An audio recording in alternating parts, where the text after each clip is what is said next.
Assalamualaikum warahmatullahi wabarakatuh. Kami dari kelompok 7 akan mempresentasikan hasil kerja dari kelompok kami. Kami akan membahas tentang memori utama dan cache memori. Tidak lupa sebelum itu, kami ingin memperkenalkan para anggota kami, yaitu saya sendiri Aulia Rahman, teman saya Fahrul Iksan Hidayatullah, dan juga Jumiati. Yang pertama yaitu memori utama. Memori utama merupakan media penyimpanan dalam bentuk array yang disusun oleh word atau byte. Setiap word atau byte mempunyai alamat tersendiri, dan data yang tersimpan ini bersifat volatile, yang artinya disimpan bersifat sementara dan dipertahankan oleh sumber-sumber listrik, dan apabila sumber listrik dimatikan maka datanya akan hilang.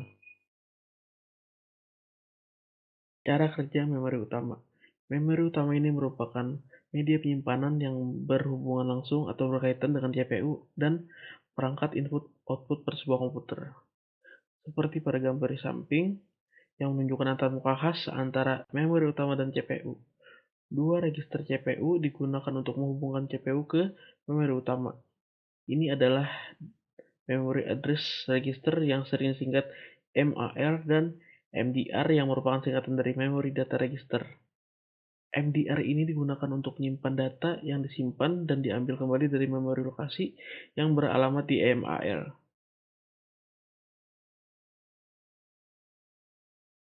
Yang selanjutnya yaitu fungsi dan tujuan memori utama.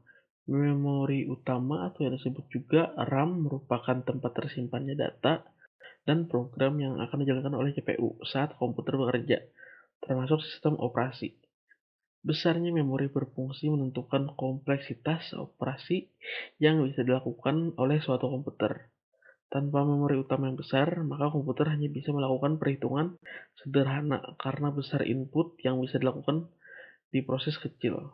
Demikian juga output harus dikeluarkan langsung dan tidak bisa disimpan untuk perhitungan berikutnya yang lebih rumit. Tipe-tipe memori. Yang pertama yaitu RAM atau Random Access Memory. Adalah tempat penyimpanan memori sementara pada komputer yang isinya dapat diakses dalam waktu yang tetap, tidak memperdulikan letak data tersebut dalam memori atau acak. Jadi RAM ini hanya sebagai penyimpanan data sementara saja saat Anda menggunakan komputer atau software tertentu agar dapat diproses dengan cepat.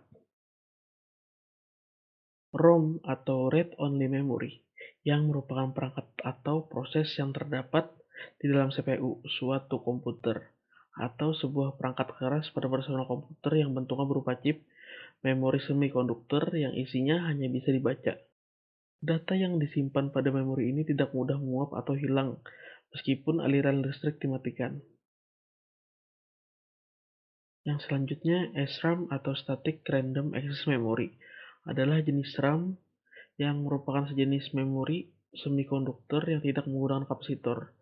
Hal ini mengakibatkan SRAM tidak perlu lagi disegarkan secara berkala seperti halnya dengan DRAM. Ini juga sekaligus membuatnya memiliki kecepatan lebih tinggi dari DRAM. DRAM, Dynamic Random Access Memory, adalah jenis RAM yang menyimpan setiap bit data yang terpisah dalam kapasitor dalam satu sirkuit terpadu. Data yang terkandung di dalamnya harus disegarkan secara berkala oleh CPU agar tidak hilang. Hal ini membuatnya sangat tidak dinamis dibandingkan dengan memori lainnya. SDRAM atau Synchronous Dynamic Random Access Memory adalah jenis RAM dinamis yang kemampuan kecepatannya lebih cepat daripada EDORAM dan kepingannya terdiri dari 168 pin. RAM ini disinkronisasi oleh clock system dan cocok untuk sistem dengan bus yang memiliki kecepatan 100 MHz. Yang selanjutnya itu CMOS atau Complementary Metal Oxide Semiconductor adalah sebuah jenis utama dari rangkaian terintegrasi. Teknologi CMOS digunakan di mikroprosesor, pengontrol mikro, RAM statis, dan sirkuit logika digital lainnya. Teknologi CMOS juga digunakan dalam banyak sirkuit analog seperti sensor gambar, pengubah data, dan trimancar, terintegrasi untuk berbagai jenis komunikasi.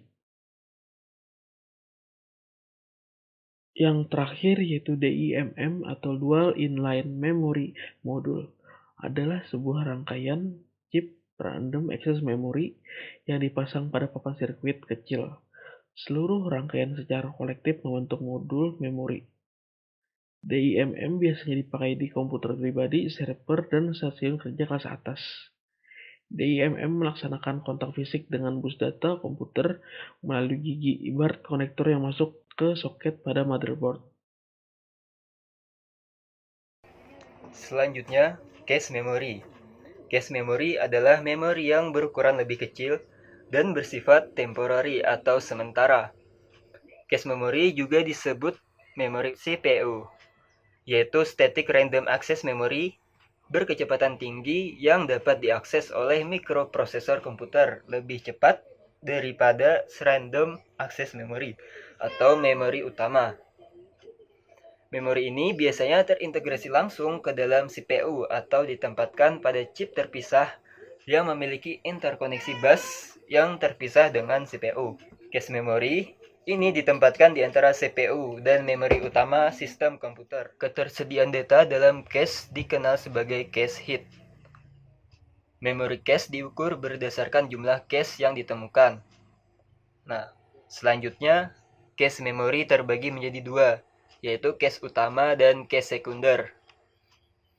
Cache utama dikenal sebagai cache level 1 atau cache internal. Cache utama terletak di dalam CPU. Ini adalah jenis cache yang lebih kecil tetapi lebih cepat, menyediakan akses cepat ke data yang sering diakses oleh mikroprosesor. Sedangkan cache sekunder ini juga dikenal sebagai cache level 2 atau cache eksternal. Cache sekunder terletak di luar CPU, biasanya diposisikan pada motherboard komputer. Cache sekunder lebih besar dari cache utama tetapi lebih lambat. Cara kerja cache memory. Ketika prosesor mengeksekusi perintah eksekusi untuk pertama kalinya, prosesor menemukan dan mengumpulkan informasi dari cache L1. Proses ini biasa disebut sebagai hit. Jika informasi yang diperlukan oleh prosesor tidak tersedia di L1, prosesor segera mencari di cache L2. Mencari informasi dalam cache L2 biasanya membutuhkan waktu yang lebih lama daripada mencari informasi dalam cache L1. Cache ini bisa berada di chip terpisah dalam modul paket multi-chip atau bisa juga berupa bank chip terpisah di motherboard. Memori cache L2 dapat diintegrasikan ke dalam chip CPU. L2 cache terdiri dari dua komponen utama yang menjadi penyimpan data dan RAM. Penyimpanan data adalah area di mana ketetapan waktu informasi atau data dipertahankan. RAM adalah area kecil memori yang digunakan oleh cache untuk mengelola penempatan data dalam cache. Ukuran memori utama yang dikendalikan oleh RAM dapat di cache L2 dari model PC terbaru biasanya diatur oleh chipset di bagian Norton.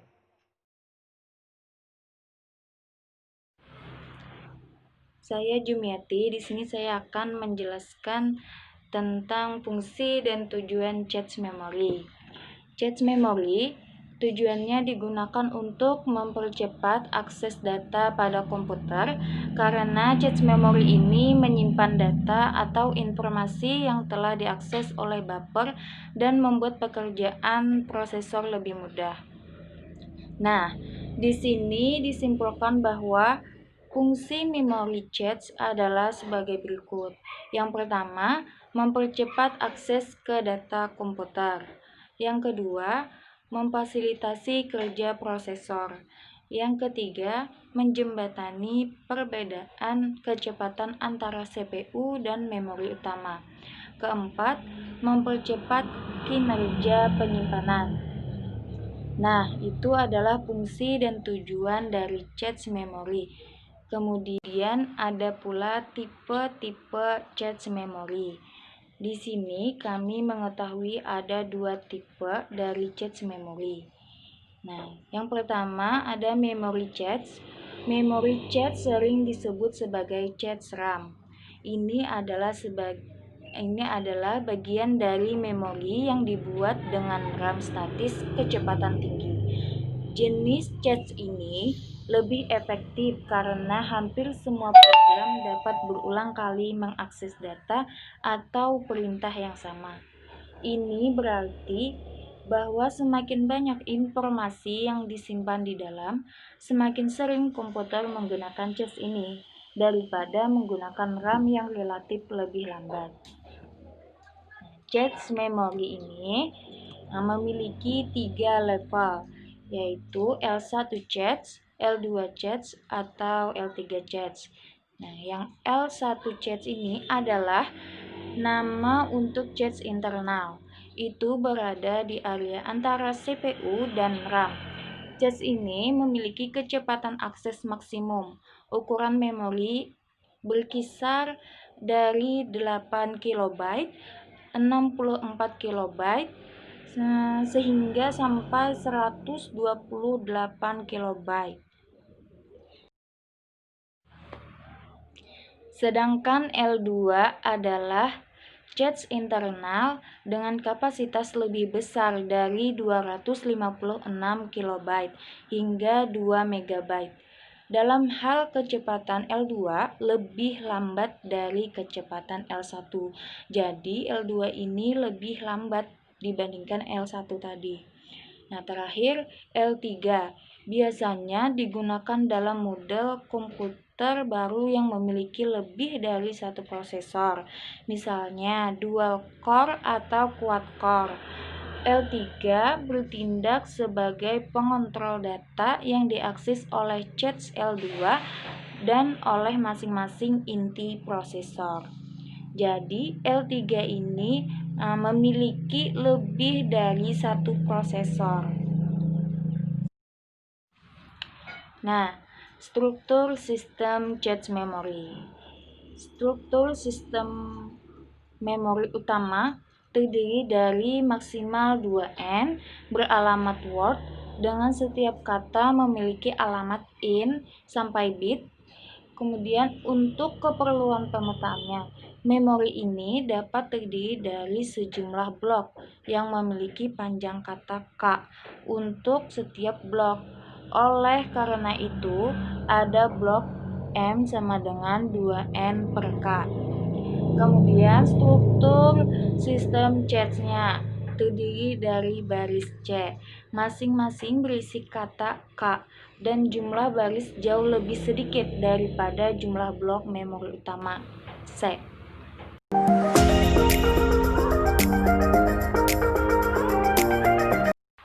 Nah, itulah penjelasan materi dari kelompok kami. Sekian, terima kasih. Wassalamualaikum warahmatullahi wabarakatuh.